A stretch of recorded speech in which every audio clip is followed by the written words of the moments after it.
get by. It resides between my eyes. Walked through the fire, came out better on the other side. See, life's like a beach if you find the sand. And right now, I feel like 100 grand. You are listening to Inspired Insider with your host, Dr. Jeremy Wise. Dr. Jeremy Weiss here, founder of InspiredInsider.com, where I talk with inspirational entrepreneurs and leaders. Today is no different. I'm Marlon Doll of Vireo Video. You can check them out at VireoVideo.com. And Marlon, before I formally introduce you, I always like to point out other episodes of the podcast people should check out. Since this is part of the Top Agency series, and there was one really good one I loved, which was with the Dee Clevitt. And so she's an interesting niche, Marlon. She helps people. She's a done-for-you business that helps people create SOPs. So if someone wants to smooth out their onboarding process for staff or clients, she'll come in, she'll document it, she'll create it in some software where everyone can locate it. And we geeked out on our favorite tools, software, productivity hacks. So that was a really fun episode. Another good one was with Todd Taskey. Todd Taskey runs the Second Bite podcast, and he pairs agency owners with private equity and helps sell agencies. And it's called Second Bite because sometimes when the private equity acquires the agency and they sell again, they sometimes make more on the second bite than they do on the first bite. So he talks about the agency space, valuations. That was a really good episode as well. And of course, I have two episodes with Jason Swank where he talks about building up his agencies to 8 figures and selling it. So those are really good episodes too. So check those out at InspiredInsider.com. This episode is brought to you by Rise 25. At Rise 25, we help businesses give to and connect to their dream relationships and partnerships. How do we do that? We do that by helping you run your podcast. We're an easy button for a company to launch and run a podcast. And we do the strategy, the accountability, and the full execution. So like Marlon does for YouTube ads, we are kind of like the magic elves that run in the background to make it look easy for the host and the company so they can create amazing relationships and great content, and most importantly, run their business. For me, the number one thing in my life is relationships, and I'm always looking at ways to give to my best relationships. And I personally have found no better way over the past decade than to profile the people and companies I most admire and share with the world what they're working on. So if you've thought about podcasting, you should. If you have questions, go to rise25.com or email us at support@rise25.com to learn more. I'm excited to introduce Marlon Doll. He's the founder and CEO of Vireo Video. Marlon and his 20-plus team, they specialize in helping brands grow their business through YouTube marketing and advertising. They've worked with 200-plus clients, including brands like GitHub, Thinkific, Best Buy, Eckhart Tolle, and many, many more. And Marlon, I'm excited to chat. Thanks for joining me. Hey, thanks for having me on, Jeremy. So I want to start with just talk about Vireo Video and what you do. And as you're doing that, I'm going to pull up your website here so people can check it out. Sounds great. So Vireo Video is a YouTube marketing and advertising agency, as you mentioned. So we've been specialized in that for the past 7 years. So we don't focus on anything else, but we're just trying to be the best in the world at helping brands be more successful on YouTube. So we offer a couple core pillar services, but that starts with strategy, then moves on to optimization, content creation, and advertising. So those are kind of our 4 pillars of services, and each one of those plays a pivotal role in helping brands be better on YouTube.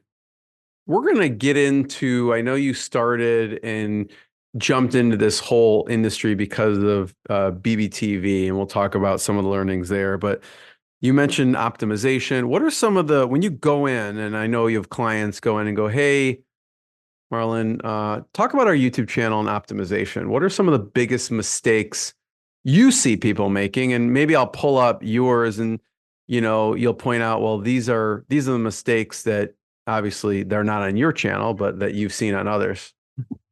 Yeah, sure. And for our channel, we are just starting to practice what we preach and put out more content for YouTube. But there's definitely some valuable learnings within this. So some of the mistakes that brands make is they don't go in with a strategy. So they just put out videos, and it could be from multiple departments, and it becomes just a place where videos go to die.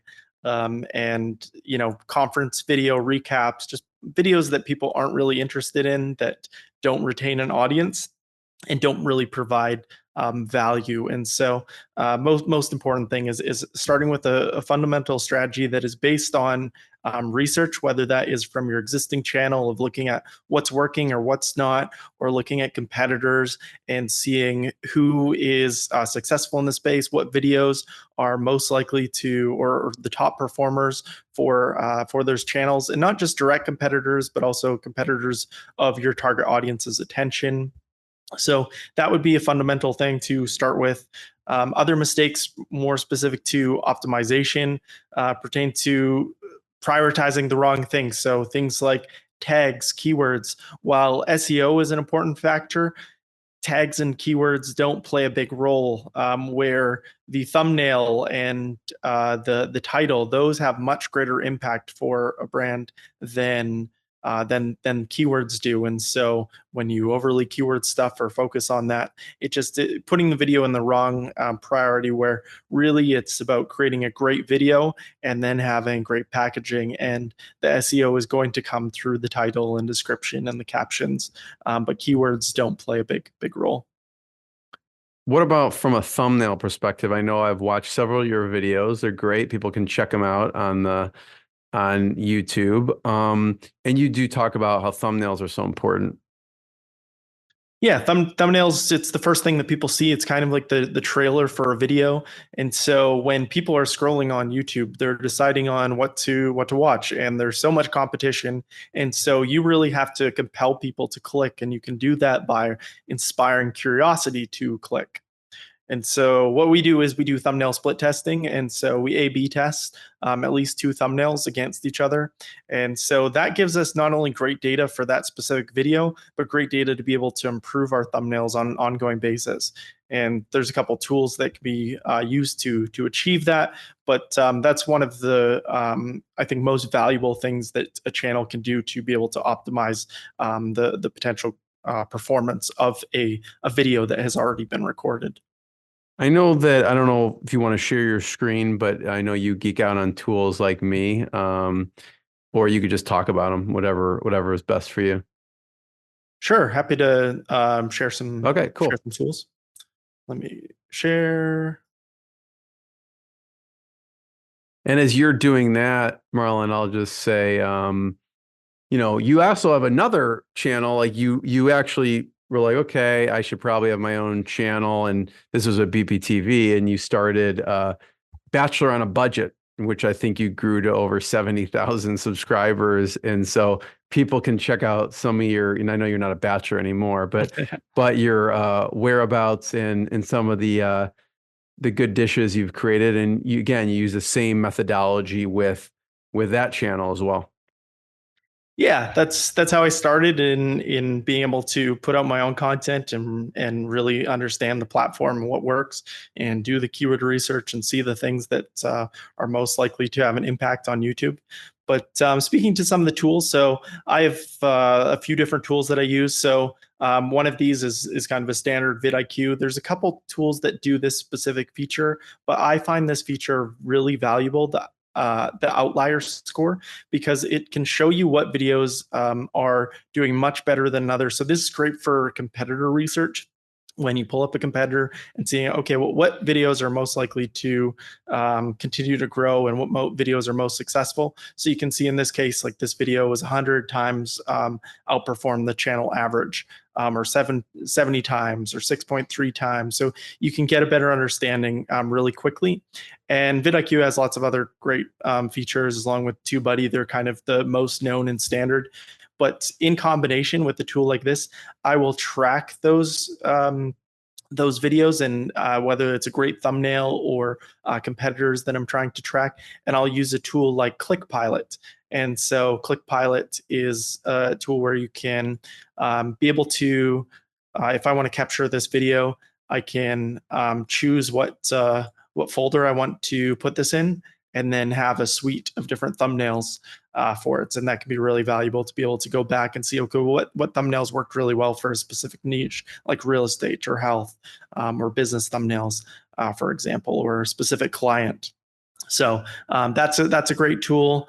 Other tools, Mr. Beast has just launched a premium version of his tool View Stats.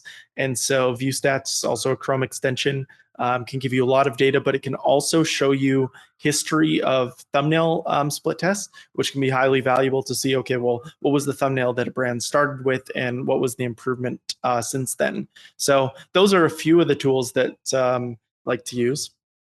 What are some channels you look at to get inspiration? You mentioned, just mentioned Mr. Beast, obviously. What are some channels you look at? I have a couple like YouTube channels that I'm really fond of. So my favorite YouTuber is Harry Mack. Oh yeah, I love his stuff. Yeah, he's best freestyle rapper in the world. But he had a unique series of Omegle bars. So we would go on Omegle, the random streaming site where you would randomly stream across to someone else, and he would just ask for 3 words and do a freestyle rap. And so he's definitely a favorite for it. And I think the inspiration that can be taken from that is he had a unique value proposition, or multiple. So one, he has a skill set, and so he took That's a crazy skill set. Like if anyone's listening, just watch a few of. I mean, for me, it's addictive. For definitely to watch his stuff. Yeah, exactly. So his skill is unparalleled. Like nobody can touch him in terms of this, in my opinion. But he did this series that was on Omegle, and so he had a unique value proposition, and he added some novelty to that. And I think that is something that is super important for you to be successful, is identifying what is the unique value proposition that only you can add and provide on your YouTube channel that there aren't a ton of other brands doing, whether that is through the values of your company or through the tone. Maybe you're more humorous. Maybe you have access to specific studies that your company is doing that you can provide exclusive insights to. Maybe you have access to a network that you can feature on your channel, or staff that are highly talented that you want to feature. So there's those are some of the key elements to be able to actually generate an audience. I think at a much more rapid pace is being able to trend jack, create novelty, and have a unique value proposition. So other favorite channels. So Harry Mack, Mr. Beast, and I just want to point out one of my favorite videos from him, Marlon, was he freestyles for Ice Cube and Seth Rogen. I don't know if you've seen that one. That one is fantastic. So people can check that out. But just search on YouTube, probably Harry Mack and Ice Cube, and it'll show up. What's another favorite YouTube channel? So I mean, here's my homepage. So you're going to kind of see deep. This is a very personal thing, being able to see what someone's YouTube homepage is. But I'd say CoffeeZilla is a great one. This guy reviews scams for it. So whether these are business scams or scams via influencers, he has a great format for it, and he does deep research. And so every video is going to be really valuable and insightful, and it's edutainment. And edutainment, I think, is one of another way that brands can really crush it. Instead of just providing education or entertainment, combining those and making edutaining content that is both valuable to watch, but also interesting to watch. It's engaging, it's entertaining. It definitely is. I've seen his videos as well. Very, very entertaining, especially if he'll it's just funny the way he does it, but he'll talk about a lot of gurus, and like some of the ones that he doesn't love, or that he's found through his research, people are not getting the value that is promised. Yeah, totally. I can share one that we work on, Eckhart. So we've been working with Eckhart for over 4 years now, I think longer. And we've went through a variety of different tests. I have a couple of his books. Yeah, nice. Power of Vow and New Earth. So we split test every thumbnail, and so we're constantly testing things to see what's working. And the channels continue to grow. Like I think when we started, we're like 500,000, and now we're like 4x that for it. But you can see thumbnails like are featuring like a general theme, and we have brand guidelines that we have to adhere to. But yeah, this channel, I think the thumbnails are both inspirational and do a good job of inspiring that curiosity to click for it. Can you break down a little bit about, and you don't have to say specifically, but like one split test that you learned from? Because obviously you're creating the thumbnails, you think they're all going to work, right? And this is the same thing with copywriters, direct response marketers. Like, even some of the best in the world that I've seen will come up with ideas and one will fall flat, even though they're genius at what they do. What was like a thumbnail split test that you remember learning from that you were maybe shocked from the results? I can't believe this one outdid this one. Yeah, I'd have to pull one up. I don't do all of the split tests. Usually that is someone from my team. So you'd have to bear with me as I pull something up for it. Yeah, I'm curious. I mean, I won't put you on the spot if you don't have it handy, but I'd be just curious to see or hear from you what split test, what worked and what didn't work in a specific example. Yeah, so we found that so there's a variety of things that we test when we're testing, and so you have base things like facial expressions, the words that are actually on a thumbnail, and when you're testing out split test, what you don't want to do is test so many different things. Like you might just test one element. There is a Mr. Beast test that was released where he had his wide expression, where he'd have a shocked face, whereas like, and then he split test that all of those videos that had that shocked face with a smile, and they actually found the smile outperformed all of the shocked face one by good enough margin where they started. I'm surprised at that too, because the shocked face probably sticks out more.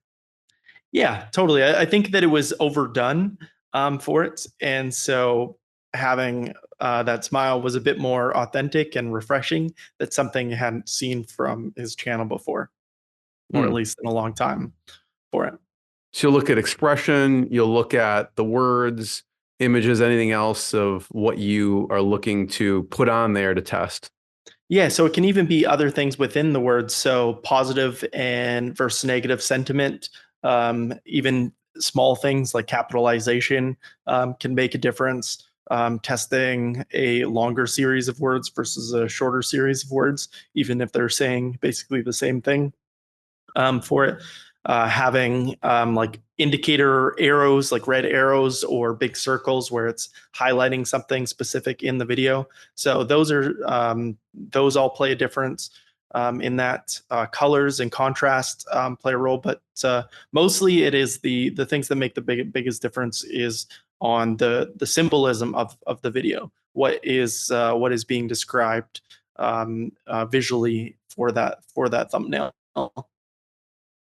Marlon, could you pull up the Eckhart Tolle YouTube for a second? I want to just take a look at, because I know you talk about the header being really important as well. And so I'd love for you to talk about some of the elements that people should consider for the header of their channel.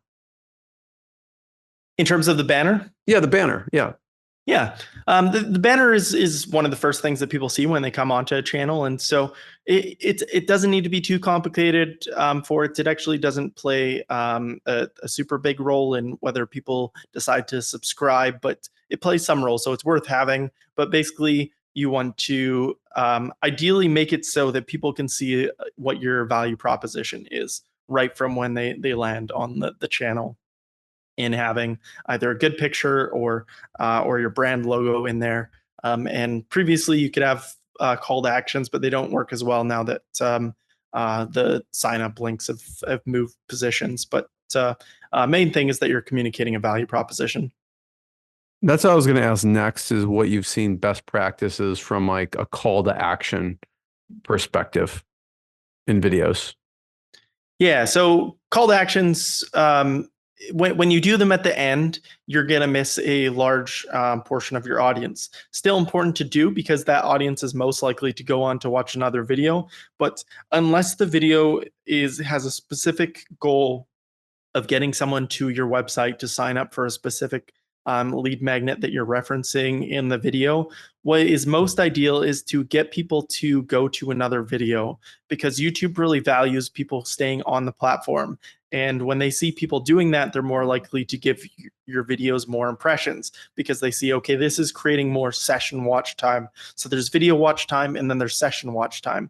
And so if you can get people to create a great viewing path going from one video to another, whether that is through the end screen buttons and a verbal call to action, or through a playlist that can also be an end screen, those are going to start creating that path. And then you're more likely to have those videos showing up in the suggested feed for videos that people can click next for it. And you're creating a path for people to go through your channel and ideally binge through multiple videos and spend more time with your brand, or whether it's to generate more ad revenue. So I would say that that would be the priority, rather than getting people immediately off YouTube, is getting people to watch more. Yeah, so creating that path, and one of the ways is, you said, creating like an end screen. Like, so when you're creating a video for someone, you may create like an end screen for them to click to something that's related, or something they have found after they, view this video. This would be a good video, and also a playlist as well. Yeah, you can do one or the other for it, but ideally at the end of the video, it's accessible, and you can have something in the description too, like a relevant playlist. Love it. So I know there's a lot of stuff people can do from an organic perspective, but I know that you also specialize in paid, right? To put supercharge on things. So talk about some of the paid stuff, because I know there's various ways of what people can do with paid on YouTube. Yeah, so for YouTube advertising, where it works best is when you are building an audience organically, and then you're able to remarket to those audience with ads. That's like the low-hanging fruit of YouTube ads, where you're going to have the highest return on ad spend, because people have already had a touch point. It's not the first. That works amazingly well. Now, YouTube ads can be the first touch points, but you have to have an amazing video that is almost like a hero video, or a VSL, a video sales letter, that really compels people to watch a 3-minute video. So bumper ads, like short videos, those are good for the Coca-Colas of the world that want to have a quick, succinct message to keep you top of mind. But for someone that is trying to sell a product, you need to be able to hook that audience with the creative, to be able to speak to some of the pain points that your target customer might be feeling that they resonate with, because if they're about to click to watch another video, you have to really compel them to keep on. And so whether that is providing value or speaking to their pain points, and then introducing your solutions that you've come across, or what your product does that helps to address these problems, how these solutions, whether it's through product or service, solve some of these problems, and then being able to introduce some credibility for it. So being able to show testimonials, reviews, awards, all of that plays into whether someone's going to trust you for it. And that's, essential for being able to actually create a sale. And then you can have initial call to action, get people to go to your landing page that is also in alignment with your creative. So it's not a complete disconnect from what they just saw in their video it has to be a relevant landing page. And then you can continue to have additional problems and solutions, because once you have someone's attention, if the video is not longer than 3 minutes, you don't pay any more in CPMs. You do pay more if a video is longer than 3 minutes. So you may as well continue to speak to some of those value propositions and pain points and credibility pieces for it. So I talk about the creative because it is a fundamental part of YouTube ads to be successful. So there is the creative, And there's a variety of different ad formats that we've been able to be successful with. But then in terms of targeting, so you get quite a bit of options for targeting because YouTube ads are run through the Google Ads platform. And so you can target people based on specific keywords that people are typing in. You can target people based on the types of websites that a viewer might be going to. You can target people based on specific interests for it. You used to be able to target specific YouTube channels and specific YouTube videos, but you can't really do that anymore. There's some workarounds for it, but placements are no longer an option.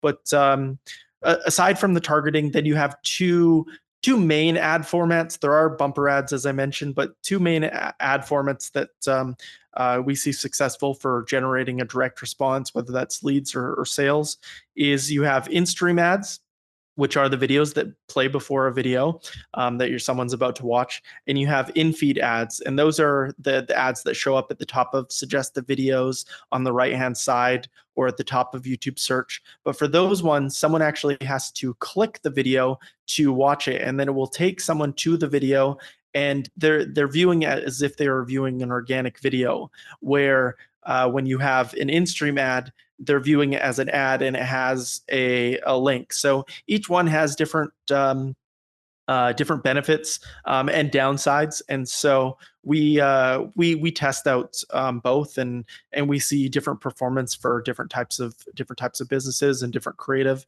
for it. But generally, those fall under responsive campaigns if you want to have both of those types inside of an ad campaign. This is more of a display ad within this. So This is in feed. Is this? Yeah, but in-feed? it's not an in-feed video ad, so it's more of a display. So in this case, there isn't an ad that is being targeted for that. At least not at the top. There might be more, but usually, yeah. What's you were mentioning there's advantages and disadvantages of each, and the in feed is kind of the top of the search. What are the advantages and disadvantages, or compare when would you use an in feed versus when you would use an in stream as an example? Yeah, so I would test out both for it, but in stream is more likely to generate conversions at a more profitable rate. So and it's not a huge margin. We've seen in feed work just as well, but in some situations. But in stream, you get a clickable link for it, but you don't have all the comments from the video and things that you would see organically as you do in an in-feed ad for it when someone clicks onto the video. But you also lose some of that ability to have that call to action link. So, but there are some workarounds for that too. I want to talk about GitHub for a second and some of the stuff you did with them, and I'm also going to pull them up. They have some videos here, and yeah, they have quite a bit of over 300 at this point in time, 380,000 subscribers, which is pretty amazing. And some of these videos have gotten millions of views, like this one. What are some of the things you do with a company like GitHub? Yeah, so GitHub is obviously a large enterprise brand. So while Eckhart has a great business around and team that supports all of this, GitHub is a large enterprise with multiple stakeholders, multiple people that are creating videos for the channel, and so it's quite a different approach here in this case. So for the channel, we've been working with them for now over a year. It just crossed a year mark. And so when you think about the viewership, so yeah, well, some videos have 1 million, but some videos have 10,000 or 12,000 there for the one 9 days ago. Now, the value of a business having a view is a lot more than a gaming channel. So while business channels typically don't have as much viewership as entertainment channels, the person on the other side watching that is worth a lot more to a brand, because each of those are potential customers or users. So you can imagine if you have a business that has 115,000 people watching a video, all of those are potential users or customers. And so whether that You don't is, need a lot of traffic for it to make sense. yeah, The right people exactly. watching it. Exactly. So we've done we handle all of GitHub's optimizations and the split testing, and we have a couple campaigns that we're really proud of. One is their universe conference. So they run an annual conference, and this is has a series of different videos. And so our team was managing on the fly as they were finished filming. We'd have a quick edit and then upload those videos with thumbnail and get those out. Here it And is. the difference from GitHub Universe 2022 to 2023 is substantial. We had a massive increase in viewership, even though there was less videos. We had a huge increase in viewership on the videos from the previous one. And a big part of that, obviously, is the content, but also the thumbnails. We had specific colors and themes for different series of the videos, and also obviously the optimization and playlisting that plays a role for it. So those are some of the things that have played a role. We also identify what videos could make great shorts and cut out clips that would be compelling for it. So GitHub definitely is an inspiring one. They also have some amazing series for it. So definitely for brands looking for inspiration, GitHub's a great one. Marlon, I was watching some of your videos. The one that stuck out to me, oh, where is it? Oh, this one. 4 common reasons brands fail on YouTube, right? I like Costco as a brand, so I watched this one. So I want to pull up Costco and have you share a couple things that you see, because I was actually kind of surprised by, Costco's huge, obviously, and people shouldn't compare themselves on social media, but I'm going to compare you to Costco for a second. Your bachelor food channel has more subscribers than Costco does. So, what are some of the things that Costco can do to improve? Yeah, so even when you type in Costco, so Costco has a great presence on YouTube, but it's not through their own channel. So it's other people doing hauls of them going to Costco and purchasing goods. So it's actually not easy to find the Costco channel. And this video is actually the most successful video on the channel. And if they just did more videos like this, obviously there's a novelty factor of a 93-inch bear, but it actually has a bit of a story, and it's actually a compelling video where if you go to the video section, a lot of the videos are just boring. They either don't have any dialogue, or they're old, like the tasty style videos of overhead videos of food being cooked. But like the viewership and the thumbnails there, it just it leaves room for desire with it, where they could be creating really novel videos and almost like mini infomercials about some of the cool products that are at Costco.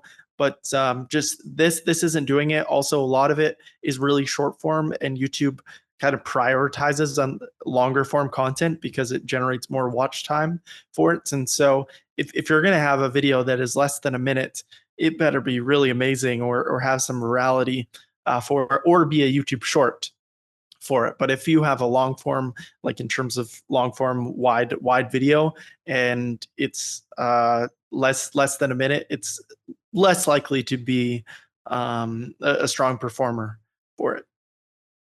Yeah, no, thanks for that.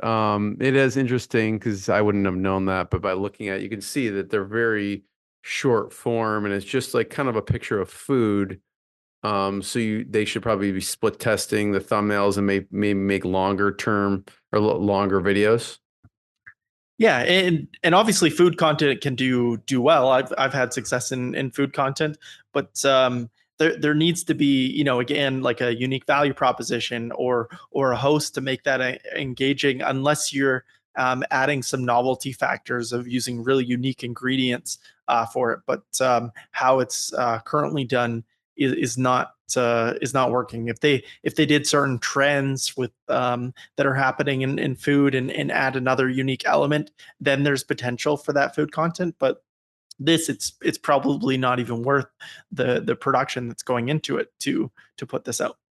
Do you see any companies that are successful kind of with cross promoting? I just remember listening to some episode with Mr. Beast being interviewed, and early on, him and his friends would kind of cross promote each other's channels.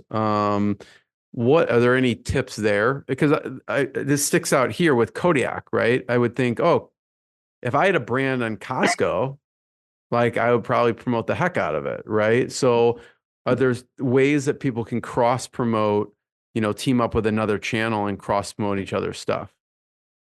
Yeah, it's a good thing to bring up. So collaborations are one of the most effective things that a creator or brand can do, because you are tapping into an entire audience that ideally there's an overlap with your audience, your target audience, and the collaborators' target audience. And where it becomes tricky is generally you need to create multiple videos for it. And so you need to find out, okay, well, you have one video idea. What makes the other video idea unique too? Because each video can only be going on one channel. And so when creating that video, you have to think, okay, well, what is going to make each of these videos compelling to watch for it? And what is the unique element that each of your channels combined can add a unique value that you couldn't do on your own to make something even more compelling? So we often see this with like building channels, where they'll have they'll either do it for an influencer and be able to feature that and leverage that audience, or for brands, it's less common with brands. Usually brands are not doing it with other brands, where there are definitely cases of that, but it's usually with influencers for it, and leveraging influencers' audiences, because generally influencers are going to have a wider audience than most brands. So that company would create maybe a specific video with that influencer, and then the influencer would publish it on their channel. Yeah, so we did it with a few companies, but one is a haircare brand called Vireo, and we would find influencers that it wasn't just like a video of the influencer talking about the product. It was actually using the product and creating like a value-based ad, like a how-to for it, that actually provided value to the audience. And then we could actually post a version of that on the Vireo channel, and the creator would have their own version too for it. I'm going to pull it up here because I remember seeing it on your page here. Here it is, right here. This is what you're referring to. Yeah. And then it kind of leads me to, Marlon, BBTV and what you did there and what you learned while you were at BBTV.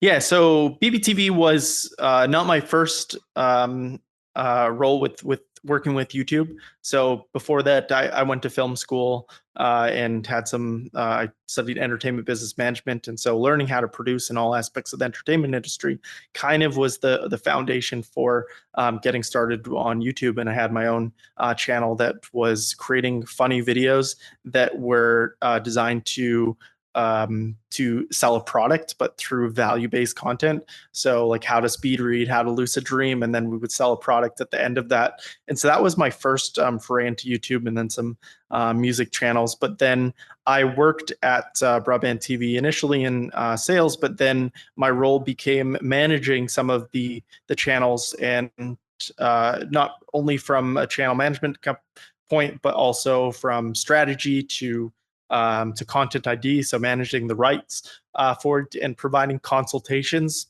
to really large artists and publishers, record labels for it, like not Mr. B, like Logic, and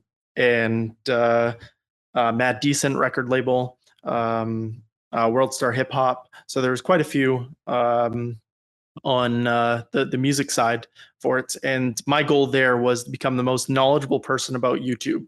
And so I paid for courses. I signed up for a course with Tim Schmoyer. Tim Schmoyer had a video channel called Video Creators and would teach about YouTube.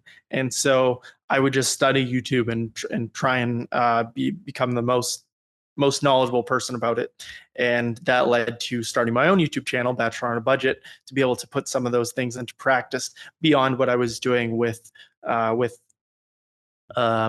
own work. And so that was a big step into that. And from there, that led to someone asking me to do a presentation on YouTube and how I grew my channel and what I knew. And then that led to some consultancy for it. And these were businesses. And that very first business that we started working with went from a consultancy to managing their channel. And we actually still work with that channel today. But that was the founding of the agency, is seeing that brands were not doing YouTube well. And there were so many opportunities to apply the things that were working for YouTube and YouTube best practices for these brands, because YouTube, we feel, is the most valuable social platform for it. Love it. Marlon, first of all, I have one last question, but thank you for sharing your journey and lessons. It has been hugely valuable. I want to point people to check out vireovideo.com to learn more and check out more episodes of the podcast. My last question is just mentors. And mentors could be someone you learn from personally, or it could be distant mentors, meaning there is a book or a resource that you just have found valuable throughout the years. Who have you considered some of your personal or distant mentors in what you learned? Yeah, one of those is Chris Goward. He is the founder of Wider Funnel, which is the top CRO agency in the world, conversion rate optimization. He has since sold that, but I was fortunate to be connected to him, and he was graceful with his time and being able to provide great insights of what it looks like to work at a world-class agency. And so that's inspired me to do more mentorship and teaching where I can provide value. But he's one that comes to mind. Do you remember any specific lessons, or maybe that he imparted on you, or that you just observed from Chris? Yeah, one thing that he shared is actually how he shared insights. And so he never wanted to give me the answer of, like, if I'd ask a question, it was more getting me to share those learnings or come to those realizations through that mentorship. And so it's called Gestalt, of being able to share those insights without being able to be direct and being able to have someone actually figure it out themselves. Is like, this is what I did for it, and not saying this is what you should do. Love it. Well, I want to be the first one. Thank you for sharing. Everyone check out vireovideo.com, more episodes of the podcast, and we'll see everyone next time. Marlon, thanks so much. Okay. Thank you, Jeremy. What I got, you can't buy. It resides between my eyes. Walked through the fire, came out better on the other side. See, life's like a beach if you find the sailing right now. I feel like $100 grand.